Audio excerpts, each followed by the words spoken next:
নমস্কার, আমি কৃষ্ণনগরের সাংসদ মৈত্র বলছি।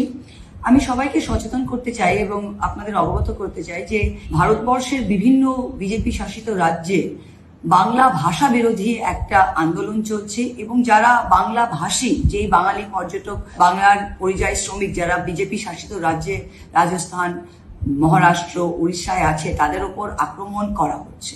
রাজস্থানে 300 থেকে 400 বাঙালি পরিযায়ী শ্রমিক যারা ওখানে কাজ করে, বিভিন্ন ইন্ডাস্ট্রিতে কাজ করে, তাদের কুচবিহারের ইটাহারের মানুষ তাদের একঘরে করে রেখে অত্যাচার করা হলো। মহারাষ্ট্র, যেটা বিজেপি শাসিত রাজ্য, সেখানে 7 জন বাঙালি পরিযায়ী শ্রমিককে সীমান্তরক্ষী বাহিনী বিএসএফ কে দিয়ে বাংলাদেশে ঠেলে পাঠিয়ে দিল, যদিও তাদের কাছে সব ভ্যালিড কাগজপত্র ছিল। পশ্চিমবঙ্গ সরকার আবার তাদের নিয়ে রক্ষে করে নিয়ে এলো। এখন দেখা যাচ্ছে উড়িষ্যায় প্রথমে মালদা জেলার, তারপর মুর্শিদা জেলার, বিভিন্ন জেলার মানুষকে যারা পরিযায়ী শ্রমিক উড়িষ্যায় বহু বছর ধরে তারা কাজ করছে। গত 1 বছর ধরে উড়িষ্যায় বিজেপি শাসন হয়েছে।